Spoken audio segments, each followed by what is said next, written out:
नमस्कार दोस्तों, NILT CET 2022 के इस वीडियो में आप सबका स्वागत है। आज की इस वीडियो में हम बात करने वाले हैं सीट्स एंड रिजल्ट के बारे में। तो दोस्तों बिना किसी टाइम वेस्ट के चलिए शुरू करते हैं आज का टॉपिक।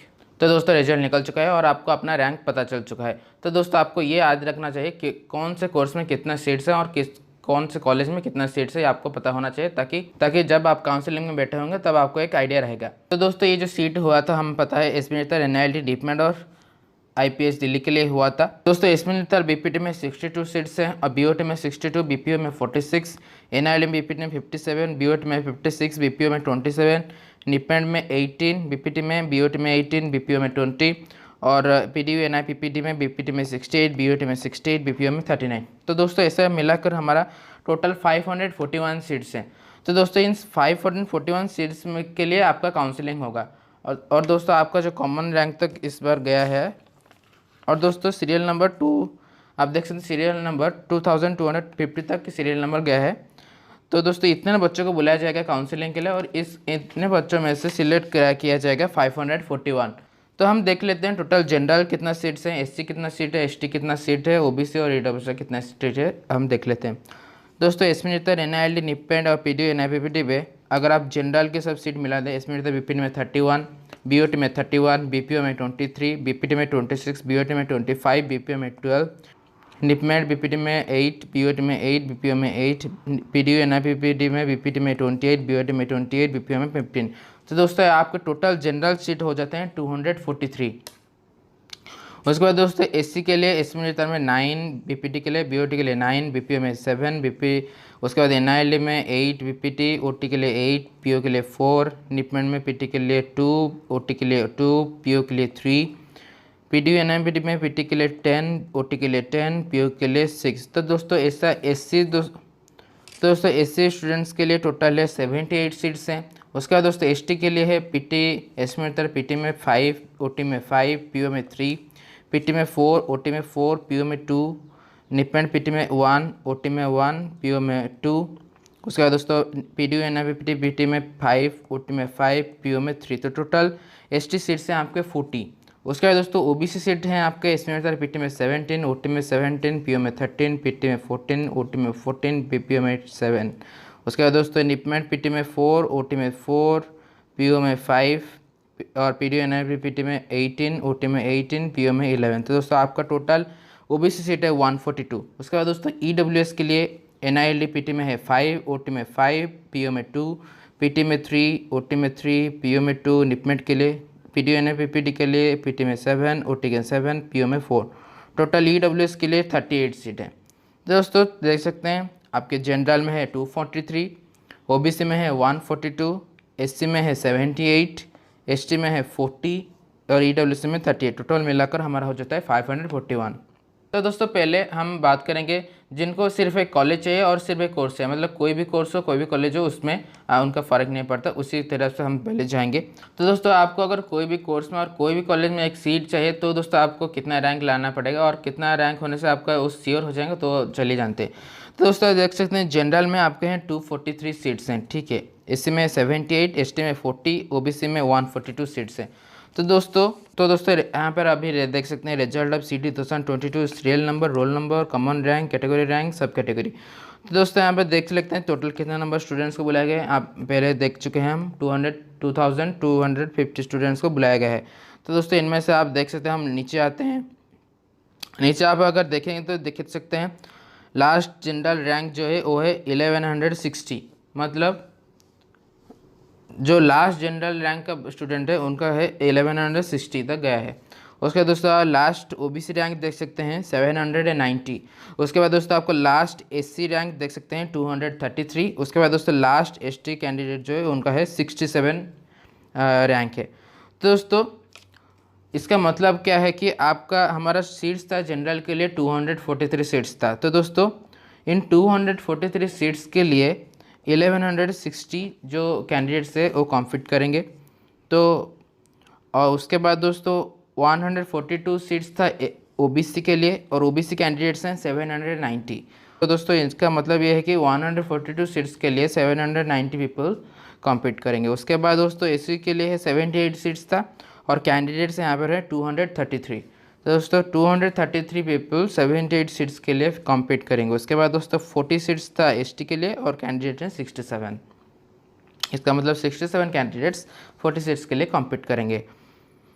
उसके बाद दोस्तों 243 सीट्स है आपके जनरल के लिए। तो दोस्तों 243 जनरल रैंक को जाते हैं, देख सकते हैं यहाँ पे हमारे यहाँ पे 417 जो कॉमन रैंक है उनका जनरल रैंक है 243।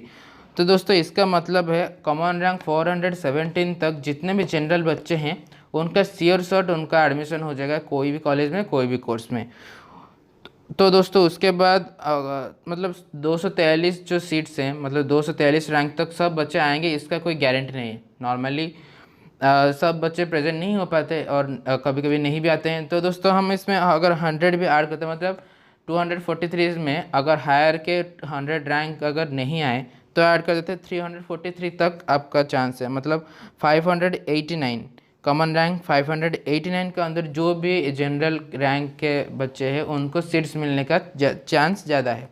तो दोस्तों मान लीजिए 243 जन मतलब पहले के रैंक से 200 जन नहीं है, तो दोस्तों आप अगर 343 में हमारे 443 जनरल रैंक है, मतलब कॉमन रैंक यहाँ पे 791। तो दोस्तों 791 कॉमन रैंक, जनरल रैंक है 443। तो दोस्तों यहाँ पर भी हम बोल सकते हैं कि नहीं, एक चांस है 791 कॉमन रैंक तक जितने भी जनरल बच्चे हैं चांस है कि वो 443 सीट्स 243 सीट्स तक कॉम्पीट हो सकता है। तो दोस्तों कहने का मतलब ये है कि जितने बच्चे मतलब पहले आएंगे उनको पहले सीट मिल जाएगा।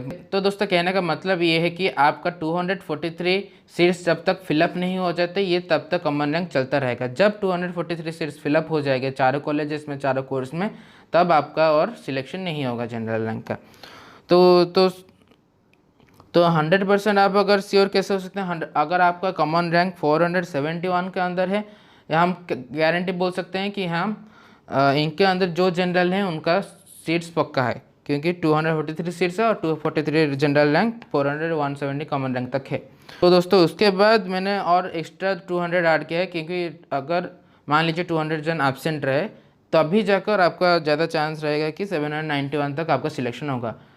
और उसके बाद जो है उनको बता पाना बहुत ही मुश्किल है, क्योंकि इतना जन एब्सेंट रहने के बाद ही उनको चांस मिल सकता है। तो दोस्तों इसीलिए आपको काउंसलिंग अटेंड करना पड़ेगा, क्योंकि काउंसलिंग में कुछ भी हो सकता है। अगर एब्सेंट रहे तो जो पिछले कॉमन रैंक्स हैं आपको मिल जाएगा सीट्स, अगर वो एब्सेंट नहीं रहे तो आपको सीट, और अगर वो एब्सेंट नहीं रहे तो आपको जो पिछले रैंक जो है उनको सीट्स नहीं मिलेगा। तो दोस्तों सब डिपेंड करता है काउंसलिंग के ऊपर, काउंसलिंग के दिन उस दिन क्या होगा। उसी तरह दोस्तों ओबीसी में देख लेते हैं। ओबीसी में दोस्तों 142 सीट्स था और हमारा 142 रैंक मिला है कॉमन रैंक 410। इसका मतलब है 410 कॉमन रैंक तक जितने भी ओबीसी स्टूडेंट्स हैं उनका 100% हो जाएगा, कोई भी कॉलेज में, कोई भी कोर्स में एक सीट मिल जाएगा उनको।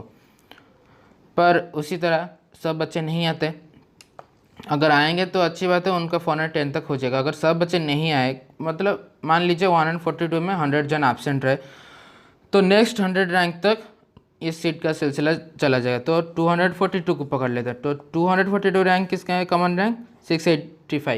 685 कॉमन रैंक तक ओबीसी 242 है। और तो दोस्तों 685 रैंक तक जो भी ओबीसी रैंक है उनका चांस है कि उनको एक सीट मिल जाए कोई भी कॉलेज में, कोई भी कोर्स में। और दोस्तों मान लीजिए ओ सब जो एब्सेंट रहे, तो अब अगर ओबीसी 300 तक रैंक तक जाते हैं तो कॉमन रैंक 854। तो दोस्तों आपका अगर कॉमन रैंक 854 है ओबीसी रैंक में, तो आपका चांस है कि आपको एक सीट मिल जाए। पर 100% श्योर सिर्फ 410 कॉमन रैंक तक है, क्योंकि वहाँ पे 142 रैंक ख़त्म हुआ है।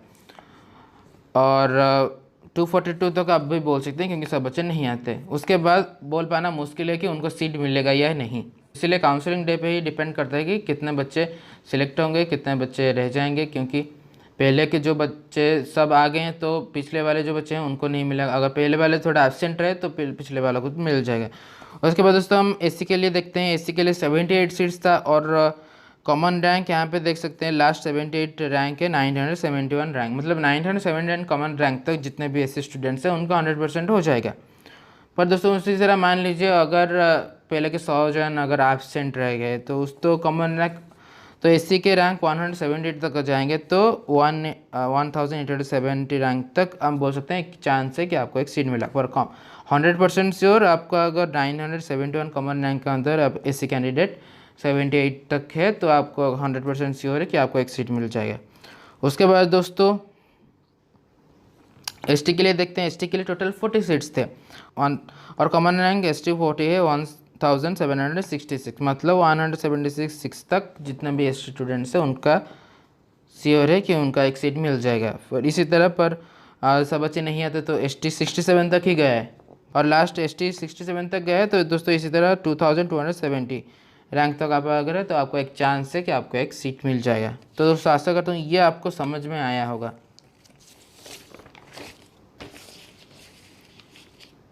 तो दोस्तों अब बात कर लेते हैं टोटल बीपीएड सीट्स कितने हैं 4 कॉलेजेस में। तो दोस्तों टोटल बीपीएड सीट्स हैं 62 + 57 + 18 + 68 205। आपका टोटल 541 सीट्स में 205 सीट्स है बीपीडी के लिए, बैचलर ऑफ फिजियोथेरेपी के लिए। तो दोस्तों यहाँ पे बीपीडी का एनालिसिस करते हैं। टोटल बीपीडी जनरल सीट्स हैं आपके सब कॉलेज में स्मितर इनलाइट निपेंड मिलाकर 31 + 26 8 + 28 93 सीट्स हैं। बीपीडी जनरल के लिए 93 सीट्स हैं। उसके बाद दोस्तों ओबीसी सीट्स हैं आपके 53, एससी सीट्स से टोटल 29, एसटी सीट से टोटल 15, ईडब्ल्यूएस सीट टोटल 15। और दोस्तों नॉर्मली क्या होता है कि पहले मतलब जितना भी, और नॉर्मली दोस्तों मैं अपना एक्सपीरियंस से बोल रहा हूँ, पहले बीपीटी के सीट्स खत्म होते हैं और नॉर्मली दोस्तों क्या होता है कि बीपीटी के सीट्स पहले ख़त्म होते हैं, उसके बाद ओटी और उसके बाद पीओ का ख़त्म होता है। तो दोस्तों इसी तरह आपको अगर हायर रैंक है तो आपको ज़्यादा चांस है कि आपको एक पीटी मिल सकता है। उसके बाद दोस्तों बीओटी में देख लेते हैं सीट्स कितने हैं 4 कॉलेज में मिला के 62 + 56 18 + 60 टोटल 204 सीट्स है बीओटी के लिए।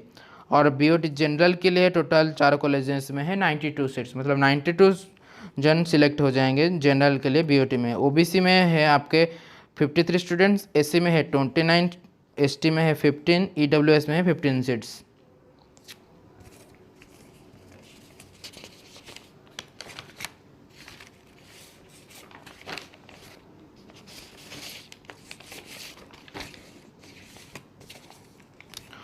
उसके बाद दोस्तों टोटल बीपीओ सीट्स कितने हैं टोटल बीपीओ सीट्स 4 कॉलेजेस में 46 27 20 13 = 132 सीट्स है।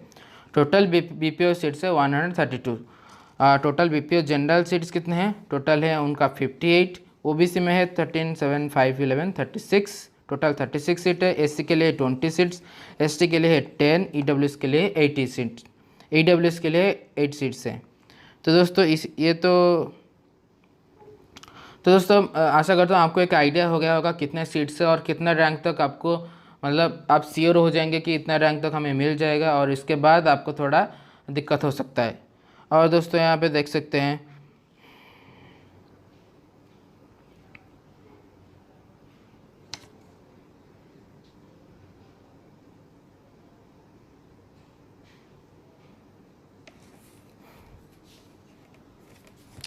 तो दोस्तों मैं एक समरी कर देता हूँ ताकि आपको, तो दोस्तों मैं एक समरी कर देता हूँ जितने भी, तो दोस्तों यहाँ तक जितना, तो दोस्तों यहाँ पे एक समरी कर देता हूँ ताकि आपको इजी रहेगा फिर से रिकॉल करने में। तो दोस्तों टोटल जनरल रैंक हमारा, तो टोटल जनरल सीट्स हैं 243, ओबीसी में है 142, एससी में है 78, एसटी में है 40 सीट्स। और दोस्तों 243 जनरल रैंक गया है, कॉमन रैंक 400 170 तक।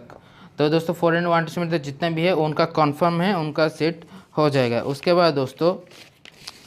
बाद दोस्तों ओबीसी के लिए 142 सीट्स है टोटल। तो दोस्तों आपका 142 जनरल रैंक गया है, कॉमन रैंक 410, मतलब 410 कॉमन रैंक तक जितने भी ओबीसी स्टूडेंट्स है उनका कंफर्म सीट है। उसके बाद दोस्तों एससी 78 गया है हमारा 1971 कॉमन रैंक तक, मतलब 1971 तक जितना है उनका कंफर्म है।